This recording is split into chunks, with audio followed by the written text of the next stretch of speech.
जब नेताजी सुभाष चंद्र बोस ने Indian national army को बनाया था, उनका नारा ये था, तराना ये था, कदम कदम बढ़ाए जा, बोलो मेरे साथ,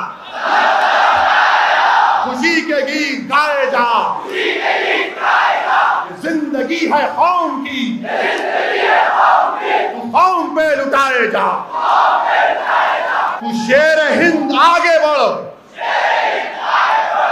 मरने से तू कभी न डर, उड़ा के दुश्मनों का सर, जोर से वतन बढ़ाए जा, जोर से वतन बढ़ाए जा, हिम्मत तेरी बढ़ती रहे, खुदा तेरी सुनता रहे, जो तेरे सामने खड़े हो,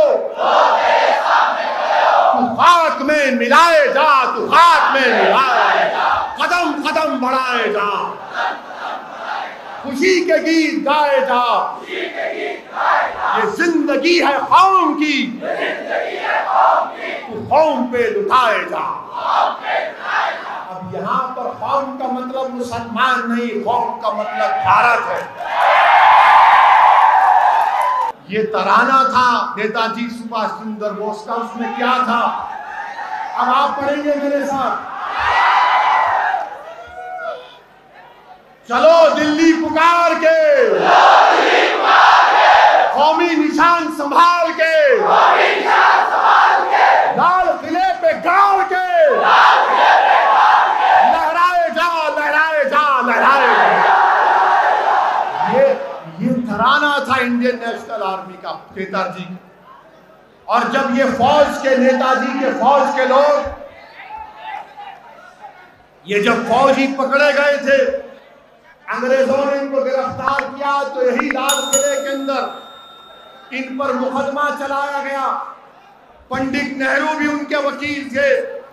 जब महात्मा गांधी वहां पर गए, तो महात्मा गांधी ने जब जाकर नेताजी के साथियों को पूछा कि आपको कोई शिकायत है, तो उन्होंने कहा कि गांधी जी कोई शिकायत नहीं है।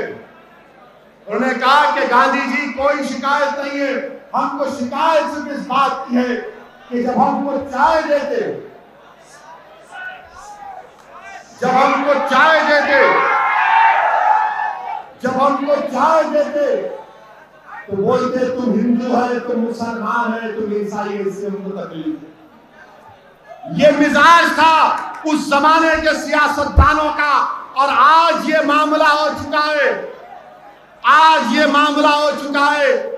सुभाष चंद्र बोस के मुल्क में, अंबेडकर के मुल्क में, गांधी के मुल्क में, मौलाना आजाद के मुल्क में, पेरियार के मुल्क में आज लव जिहाद के ऊपर कानून बनाया गया। आप बताइए कहां ऊंचाई और कहां पस्ती में हम गिर चुके हैं।